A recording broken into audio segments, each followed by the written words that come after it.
कभी महसूस किया है कि सब कुछ सही चल रहा था और अचानक जिंदगी जैसे किसी अनदेखी दीवार से टकरा गई।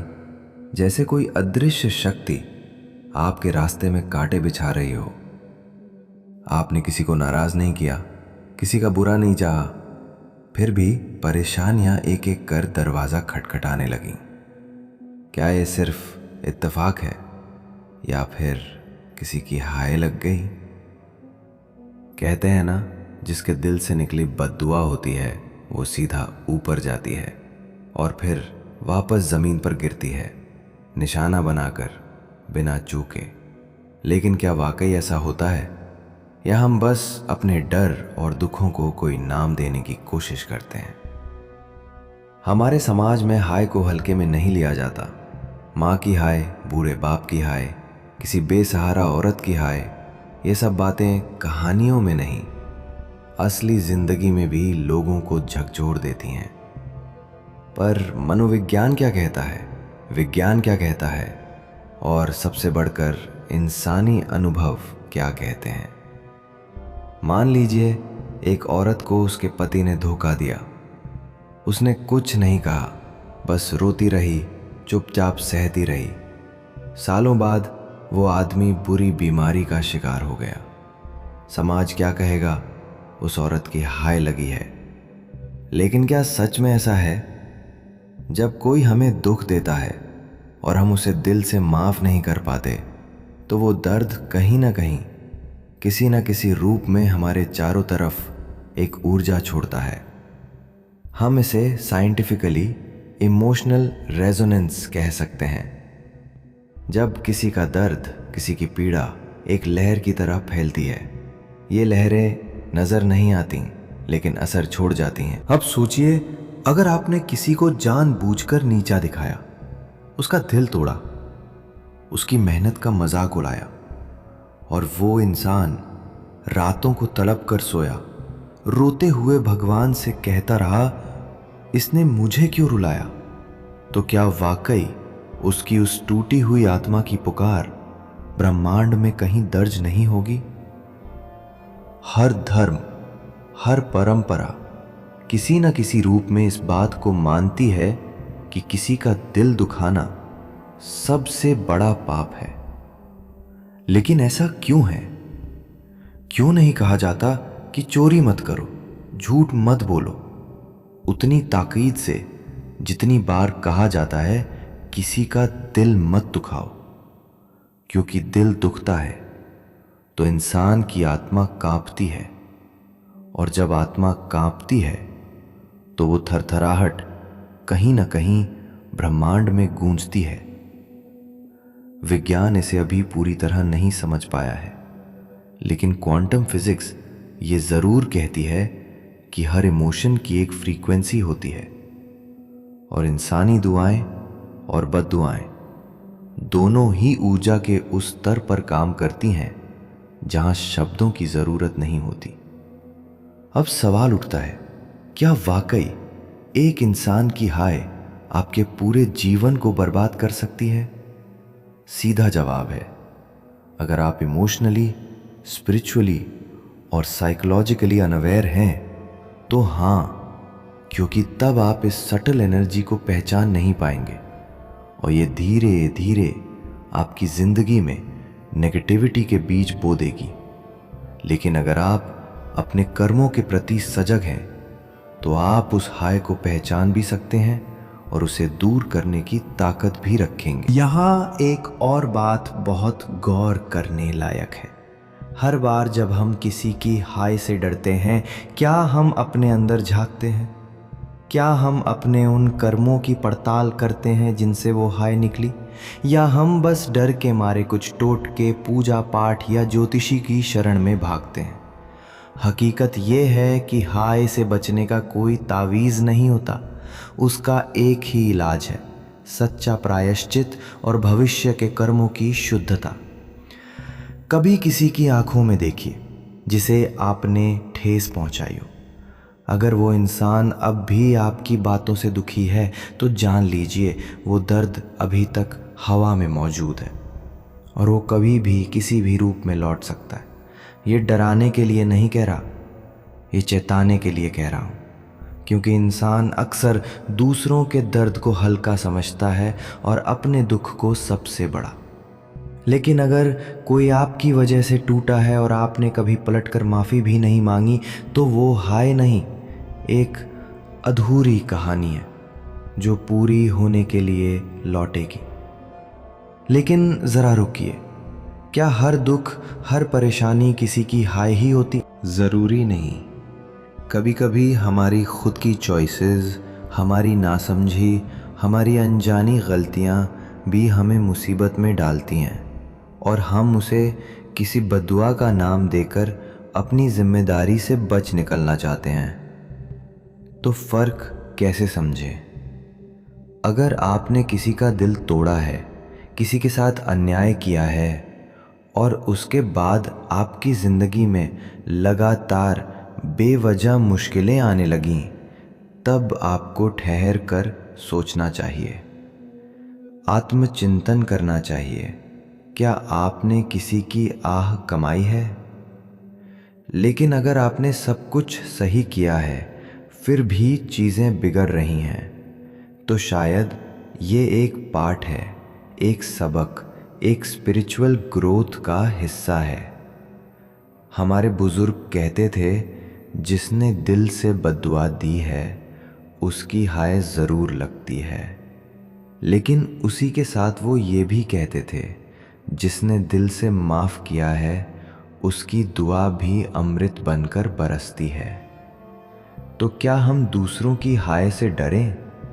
नहीं। आपको कभी कभी ऐसा लगता है कि कुछ लोगों की बद्दुआ ज़्यादा लगती है, जैसे उनकी हाय में कोई आग होती है जो जिंदगी को अंदर से झुलसा देती है। आपने भी सुना होगा, माँ की हाय लगे तो जीवन भर नहीं उभरता, गरीब की बद्दुआ सीधी लगती है, बुजुर्ग की आ मत लेना।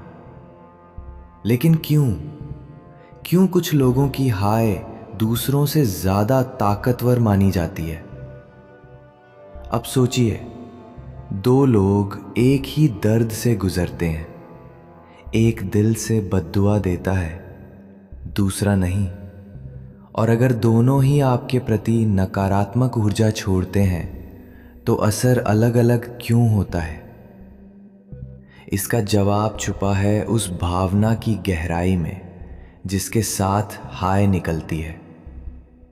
जब कोई सचमुच टूटा होता है, अंदर से, आत्मा के स्तर पर, और तब वो आपके लिए पीड़ा महसूस करता है, तब उसकी हाय सिर्फ शब्द नहीं होती, वो एक कंपन बन जाती है, एक वाइब्रेशन जो सीधा आपकी ऊर्जा को छूती है।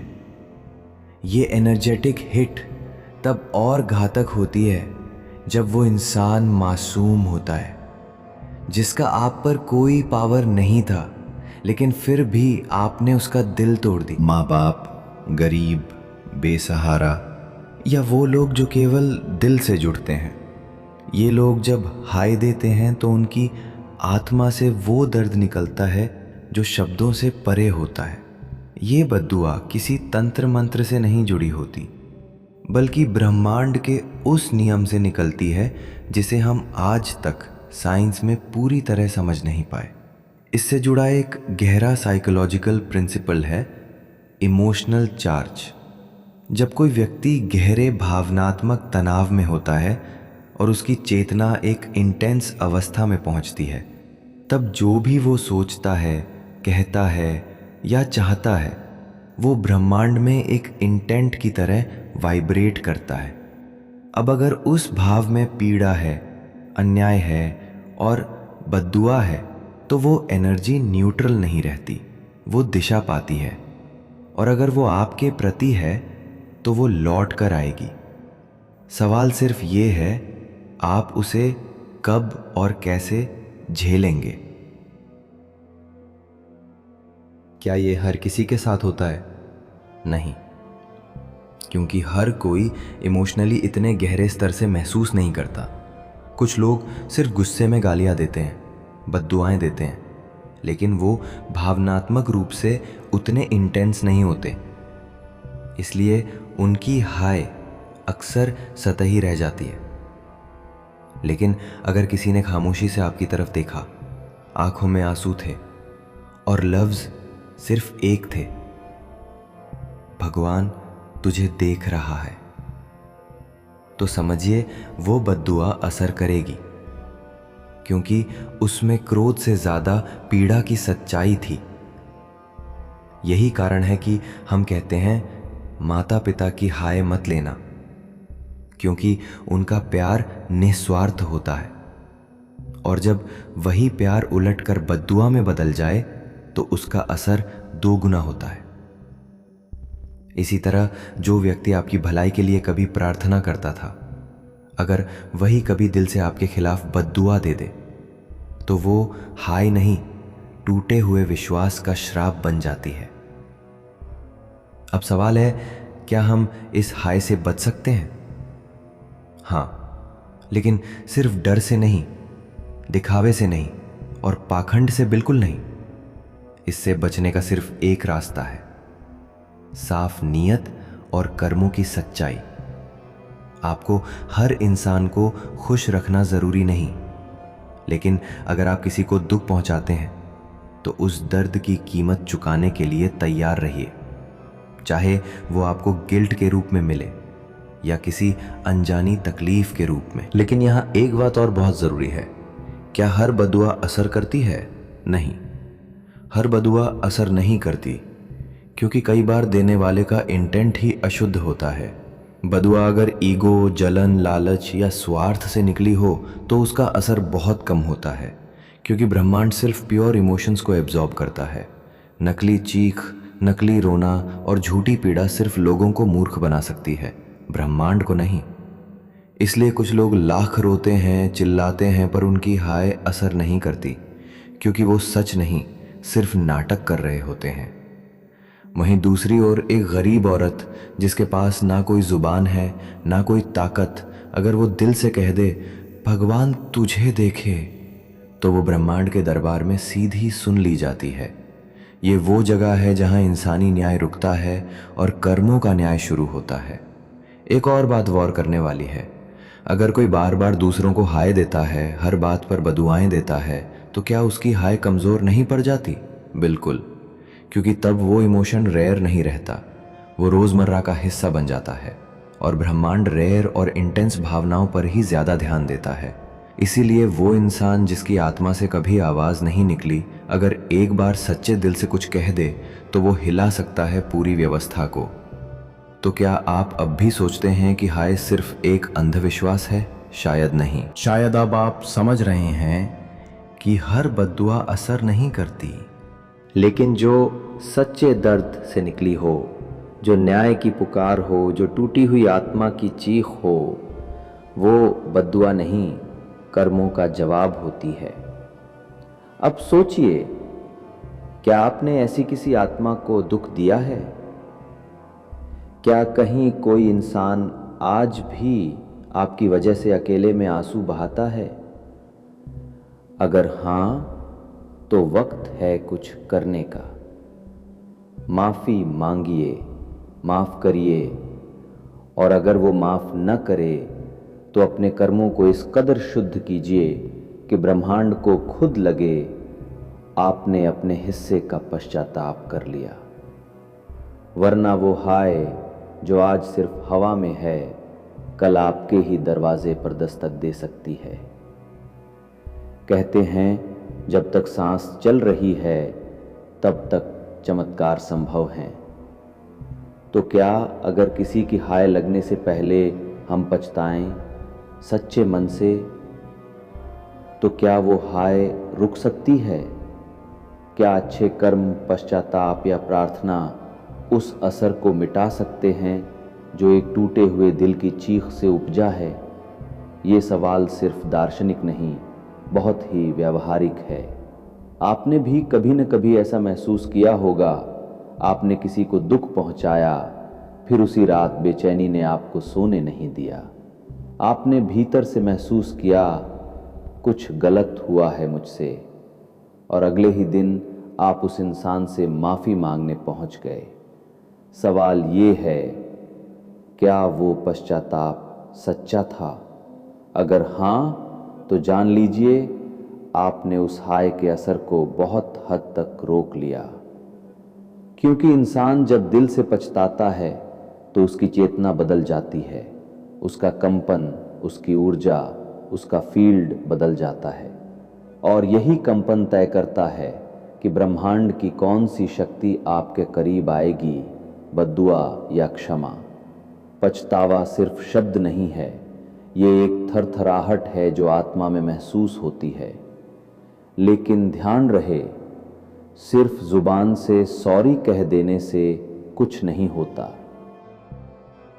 अगर आपने किसी को ठगा, गुमराह किया, चोट पहुंचाई और फिर बस माफ़ी मांग ली ताकि आप अपने गिल्ट से बच सकें, तो वो पश्चाताप नहीं, स्मार्ट पलायन है। असल पश्चाताप तब होता है जब आप उस इंसान के दर्द को महसूस करें, जैसे वो दर्द आपका हो। जब आप उसकी तकलीफ को जीने लगे, और जब तक आप भीतर से टूट ना जाएं तब तक चैन ना आए। ऐसे में जो प्रार्थना निकलती है वो सच्ची होती है, और सच्ची प्रार्थना हमेशा सुनी जाती है। अब सवाल उठता है, क्या कोई अच्छा कर्म उस हाय के असर को कम कर सकता है? उत्तर है हाँ, लेकिन शर्तों के साथ। आपने एक इंसान का दिल दुखाया और फिर 100 लोगों की मदद की, तो क्या वो एक हाय मिट जाएगी? जरूरी नहीं, क्योंकि ब्रह्मांड गणित से नहीं, नियत से काम करता है। अगर आपके अच्छे कर्म उस इंसान के प्रति गिल्ट से नहीं बल्कि अपनी छवि सुधारने के लिए किए गए हैं, तो वे रद्दी हो जाते हैं। लेकिन अगर आप सच में समझ चुके हैं कि आपने किसी को कितना दर्द दिया, और अब आप हर वो कदम उठा रहे हैं जिससे दूसरों को वो दर्द ना झेलना पड़े, तो समझिए आप सही दिशा में हैं। मान लीजिए आपने किसी गरीब का मजाक उड़ाया। बाद में आपको एहसास हुआ कि वो कितना अपमानजनक था। अब आप रोज किसी ज़रूरतमंद को भोजन करवा रहे हैं, उनकी इज्जत कर रहे हैं और अपने भीतर के घमंड को जला चुके हैं, तो यकीन मानिए ब्रह्मांड नोटिस करता है। ब्रह्मांड कर्मों से नहीं, उनके पीछे के भाव से प्रभावित होता है। लेकिन अगर आपने उस इंसान से माफ़ी नहीं मांगी, अगर आपने कभी उसकी आंखों में नहीं देखा और आप बस दुनिया के लिए अच्छा बन गए, तो वो हाय रुकेगी नहीं, क्योंकि उसका निशाना आप हैं और उसका समाधान भी आप ही हैं। इसलिए सबसे पहला और सबसे असरदार उपाय है सामना करना अपने कर्मों का, उस इंसान का जिसे आपने तोड़ा, उस पल का जहां आपने कुछ ऐसा किया जिसे सोचकर आज भी आत्मा कांपती है। अगर आप में इतना साहस है कि आप अपनी गलती को अपनी आत्मा के सामने खड़ा कर सकें, तो समझिए आप में वो शक्ति है जो किसी भी हाय से ऊपर उठ सकती है। और अगर वो इंसान माफ़ कर दे दिल से, तो समझिए ब्रह्मांड ने आपको क्लीन चिट दे दी। लेकिन क्या हर इंसान माफ़ कर देता है? नहीं। कुछ घाव इतने गहरे होते हैं कि सालों बाद भी रीसते रहते हैं। तो ऐसे में आप क्या करें? तब आपको अपना कर्म क्षेत्र बदलना पड़ता है। अगर आप उस इंसान को नहीं सुधार सकते, तो दुनिया में वैसे 100 इंसानों की मदद करिए, लेकिन फ़र्क सिर्फ इतना होगा, अब आप ये इस उम्मीद में नहीं करेंगे कि आपकी हाय मिट जाए, बल्कि इस समझ के साथ करेंगे कि आपने दर्द को समझा है और अब वो दर्द किसी और के हिस्से ना जाए। जब आपकी सोच ये हो जाती है, तो आपके कर्म सिर्फ अच्छे नहीं, शुद्ध हो जाते हैं। और यही शुद्धता हाय का सबसे बड़ा इलाज है। एक और सवाल आता है, क्या कुछ लोग हाय लगने के बाद भी उबर जाते हैं? हाँ, लेकिन वे सिर्फ वही लोग होते हैं जो भीतर से बदलते हैं, जो माफ़ी नहीं मांगते दिखावे के लिए, बल्कि अंदर से अपने आप को तोड़ते हैं और फिर दोबारा बनाते हैं। जैसे किसी ने अपनी गलती से एक रिश्ता खो दिया और फिर वो जीवन भर दूसरों के रिश्ते बचाने में लग गया। वो हाय उसे झुलसाती रही, लेकिन उसने उसे अपनी तपस्या बना लिया और एक दिन वो इंसान हाय से ऊपर उठ गया, क्योंकि उसने दर्द को भोगा, समझा और फिर उसे हीलिंग में बदल दिया। यही है हाय से मुक्ति का रास्ता। तो अगर आप कभी भी सोचते हैं कि किसी की बद्दुआ आपको लगने वाली है या लग चुकी है, तो डरिए मत। डर सिर्फ तब होता है जब आप भागते हैं, लेकिन अगर आप रुकते हैं, सामने देखते हैं और कहते हैं मैंने गलती की है और अब मैं उसे सुधारना चाहता हूं, तो वही क्षण ब्रह्मांड को पिघला देता है। फिर हाय नहीं, क्षमा बरसती है। तो आज अपने जीवन को पलट कर देखिए। क्या कहीं कोई ऐसा इंसान है जिसे देखकर आपके भीतर कुछ कांपता है? क्या कोई ऐसा नाम है जो सुनते ही एक चुप सी बेचैनी फैल जाती है? क्या कोई ऐसा रिश्ता है जो अधूरा छूटा था लेकिन अब भी आपके कर्मों की छाया में सांस ले रहा है? अगर हां, तो समझिए वो हाय अब भी जिंदा है और उसे मिटाने का वक्त अभी है, न कल, न कभी और, अभी।